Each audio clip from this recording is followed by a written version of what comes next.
Hungarian folk tales. Cerceruszka.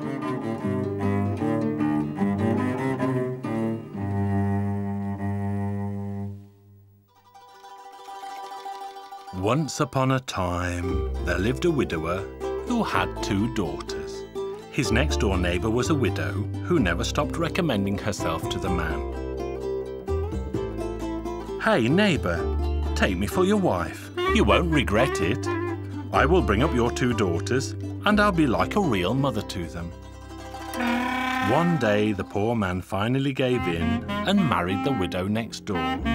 But it did not take long for the woman to start treating the girls badly. She tried everything to get them away from the house. She nagged her husband, "Take them both to the forest and just leave them there. Let them perish." That was something horrible for the father's ears, but still, he did as the woman wanted him to. Cerceruszka, that was the name of the elder girl, heard what her father and stepmother were about to do. So she filled her pockets with grain, so she would leave a trail behind. Early next morning, the father took out his 2 daughters. Cerceruszka just kept spilling the grain from her pockets all along the way. When they were deep in the middle of the forest, their father told them, "Well, my girls, I think it's about time to take a rest, because we are all very tired." And the girls went to sleep. When the girls woke up, they started calling their father, but he was already far, far away. "Don't you worry, little sister. We will trace our way back along the grain that I spilled as we came this way."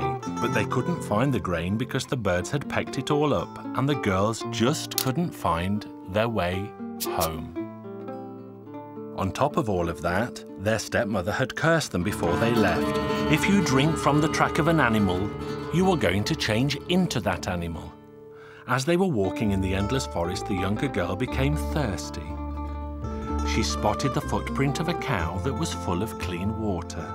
"Sister, oh dear sister, I'm so thirsty, I have to drink." "Don't drink, sister, because you will turn into an animal." A little later, the little girl got left behind and she drank from the footprint of a deer.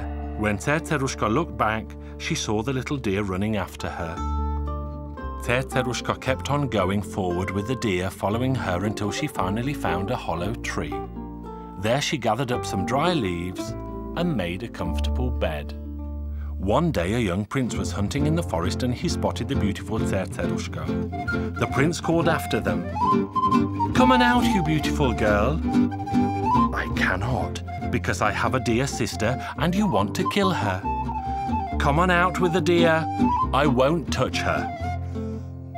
So Cerceruszka finally came out, and she was so beautiful that the prince was lost for words. When he found his voice again, he immediately asked her to marry him. "Let's get married. I'll be yours and you'll be mine, and we'll live happily forever and a day." He kissed her and embraced her. Then they both got on his horse, and the prince married the girl. Time passed by. The king was on a hunt one day when Cerceruszka gave birth to a son. His name was Little King Andriku. Before I forget what I was going to say, I wanted to tell you that there lived a mean cook in the court who had an ugly daughter. She had always dreamt that her own daughter would be the queen one day, so it was no surprise that she hated Cerceruszka. "Your Majesty, you are so beautiful. There is a pond in the garden. You should go and take a look at yourself." When they walked around the water, the cook suddenly shoved her into the pond. When this was done, the cookwoman quickly changed her own daughter's dress and made her lay down in Cerceruszka's bed. Soon the king returned from the hunt. The evil cook told him the good news. "You have a son. His name is Little King Andriku. Just take a look, Your Majesty." The king was very happy and he kissed the baby boy. He was about to kiss his wife, but he was horrified at what he saw. "Oh my goodness, what became of my wife? How could she become as ugly as this?" "It was childbirth that did it to her," explained the cook. The king was sad, but since there was nothing he could do, he finally accepted the change. Each night, Cerceruszka came back and visited the deer in her room. She kept asking, "Is little King Andriku crying?" Of course he is, dear sister. Barren women have no milk. One day the cook's daughter heard this. She was determined to get rid of the deer before it caused her downfall. So she said to the king, "Darling husband, I'm feeling very weak. I will feel no better until I can eat the heart and liver of this little deer." The deer must be killed. As they were sharpening the knife and washing the bowl for her blood, the deer ran out to the pond and called out, "My darling Teterushka, get up from the depths, from the stomach of the big fish, because they want to cut my throat with a knife. They want to catch my blood in a bowl. They want to kill me too." Then Teterushka stepped out of the pond, walked up to the deer, and stroked her gently. She was even more beautiful than before. The king heard and saw everything because he was secretly following the deer. He embraced and kissed Teterushka, who told him everything. The king immediately went to see the cook. He said to the cook, "What would you do to the person who would not hesitate to destroy my wife?" "What? I would have the person tied to a horse's tail and have him dragged through the town." And the old woman and her daughter were treated exactly as the old hag had predicted. The king took Teterushka and the little deer back to the palace, and they all lived happily ever after.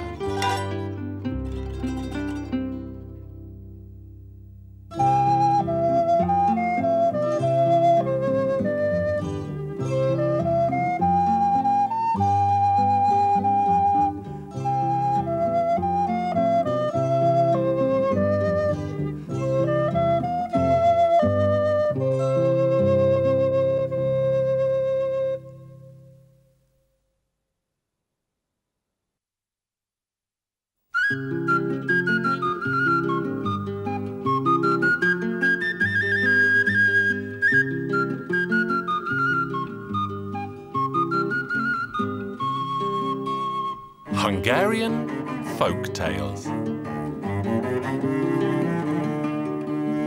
The Little Cockerel and the Hedge.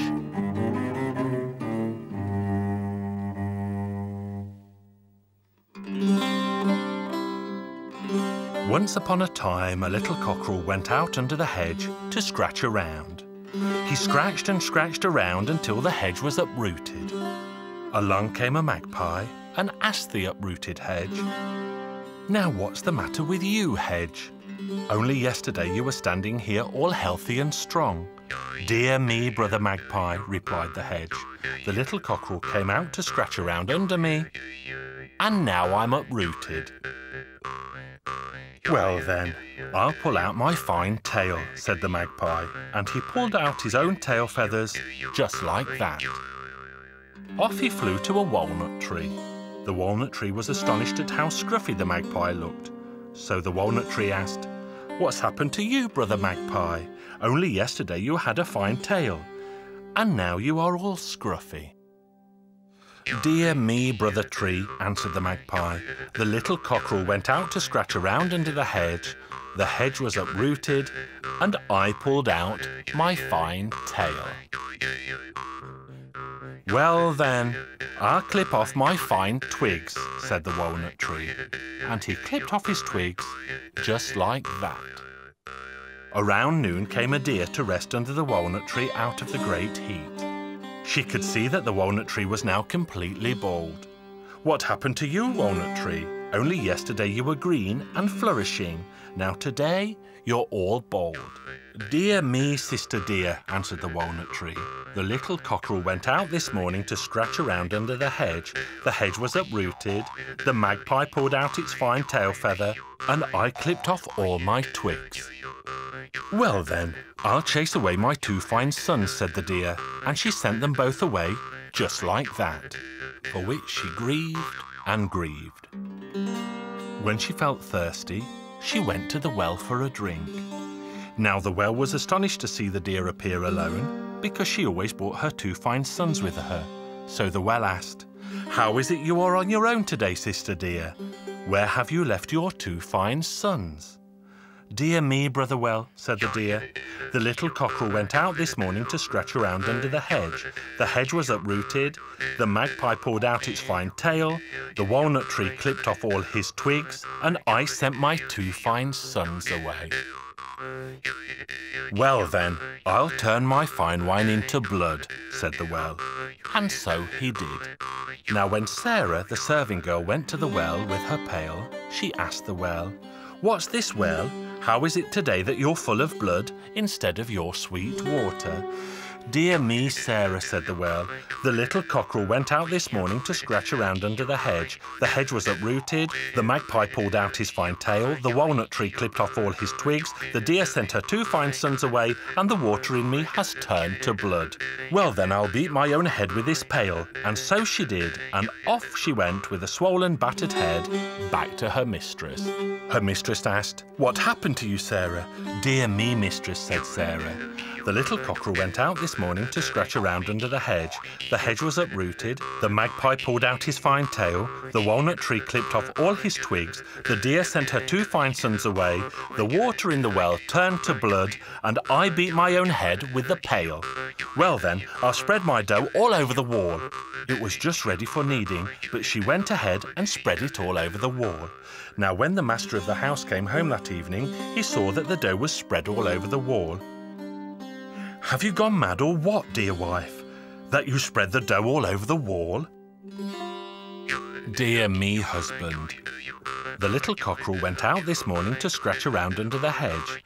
The hedge was uprooted, the magpie pulled out his fine tail, the walnut tree clipped off all his twigs, the deer sent her 2 fine sons away, the water in the well turned to blood, Sarah beat her own head with a pail, and I spread the dough all over the wall. Well then, I'll shave off my fine beard." And he shaved it off just like that. Not long later, the son of the house came home and saw his father with a face like a plucked chicken. He asked, "What happened to you, father dear?" "Son, there's been nothing but trouble here all day. The little cockerel went out this morning to scratch around under the hedge. The hedge was uprooted, the magpie pulled out his fine tail, the walnut tree clipped off all his twigs, the deer sent her 2 fine sons away, the water in the well turned to blood, Sarah beat her own head with a pail, your mother spread the dough all over the wall, and I went and shaved off my fine beard." "Fair enough," said the lad. "I'll go out and cut off the legs of our 4 oxen."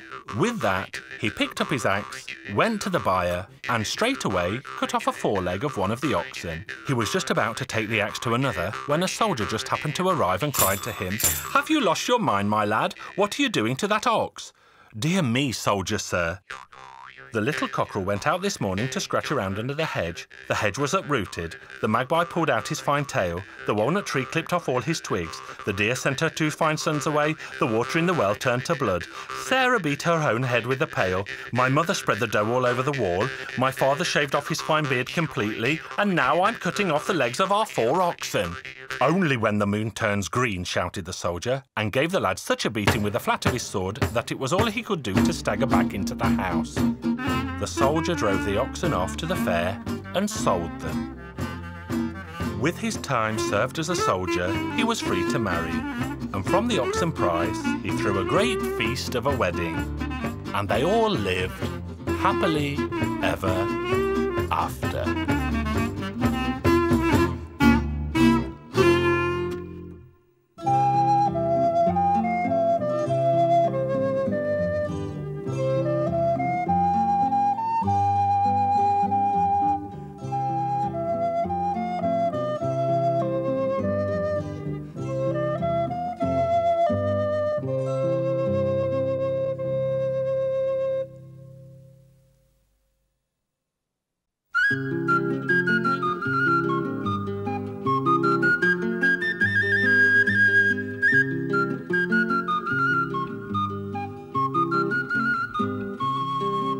Hungarian folk tales.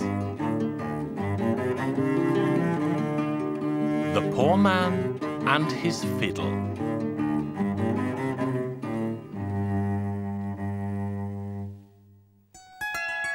Far, far away, beyond the high mountain and across the vast ocean, there lived a king who had 3 beautiful daughters.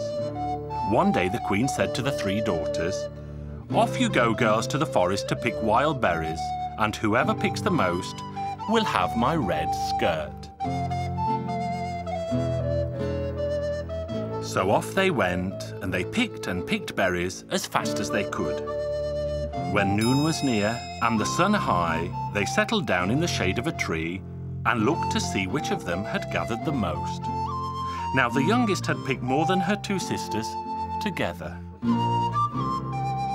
The 2 turned green with envy. The youngest sister would have the red skirt. So the eldest of the 3 had this to say, "Girls, girls, come and pick some more, for we cannot go home with so few berries." The youngest argued and argued, for if they went on picking and picking, they would never be home before evening. But her 2 elder sisters insisted that they stay in the forest. And so it passed. Off went the 2 into one part of the forest, the youngest to another. But not to pick berries, for they agreed to kill their younger sister. If they could not have the red skirt, then their sister should not have it either. So they set off after her and took hold of her. She begged and pleaded in vain and offered them all the berries she had, but they killed her. Just when they had taken her life, a blind beggar arrived with his fiddle and bow. The sisters took the fiddle off the old beggar, placed their dead sister inside it, and hid the fiddle in a hole in a tree. Home went the girls and were asked where their sister was. Of course, they didn't know. They warned her again and again not to stray into the forest, but she didn't heed them. Who knew? She may have lost her way or even been killed by robbers who live in the forest. In the meantime, a poor man went off to the forest to cut himself some timber. He chopped down the very tree in which the body of the little princess had been placed. The poor man was astonished to see a fiddle spring out of the tree. He took the fiddle into his hands and started to draw the bow on the fiddle, across and up, just like the gypsies did. Now this fiddle was a fiddle that did not just make music, it sang as well. Draw the bow, good and slow, my good fellow, my good fellow. Harm it not, for the fiddle is me. The fiddle you play is Princess Betty. Goodness me, thought the poor man. This fiddle must have a spell on it. Now's my chance to seek my fortune, for a fortune it will be if someone pays to hear this wonderful song. Off set the poor man to wander the whole wide world and earn so much money that an entire cart could hardly suffice to carry it after him. On his travels, he came to the town of the king, whose youngest daughter met a death so cruel. He stopped outside the king's palace and began to play his fiddle. The king heard the wonderful melody and asked a servant to order the fiddler into his palace. The servant ran out and delivered the message, but the musician replied that not one step would he take, for he had more money than the king himself. Back ran the servant to report what the musician had said. There was nothing for it. The king himself stepped out and invited the musician into his palace to play for him. So often did he ask that the musician went in, tapped on the fiddle twice, and started to draw the bow. Draw the bow, good and slow, my good fellow, my good fellow. Harm it not, for the fiddle is me, the fiddle you play is Princess Betty. The king had this to say, a wonder of a song, a wonder. The 2 princesses were standing by and gaping at the song. One of them took the fiddle and started to play it to see what it would sing for her. Draw the bow, good and slow. You killed me, but no one knows. The other princess took up the fiddle and it sang the very same for her. Then the king took up the fiddle and the fiddle had this to sing for him. Draw your bow, good and slow. Princess Betty loves you so. This is witchcraft for sure. Let me try the fiddle too, said the queen. So she took up the fiddle and started to play. and the fiddle had this to sing for her. Draw the bow, good and slow, mother dear, mother dear. Harm it not, for the fiddle is me, Princess Betty is here, you see. And at that very moment, the fiddle opened up and out jumped the little princess, as alive and as beautiful as a spring flower. The two elder sisters fainted away in fear. The king and queen wept tears of joy for the daughter they had lost and mourned, but had now returned in such a miraculous way. Now that the cruelty of the two elder sisters had come to light, the king locked them up in a tower, there to stay until death took them away. But the little princess begged and pleaded her father until the king relented and had mercy on the two. And from then on, they all lived happily ever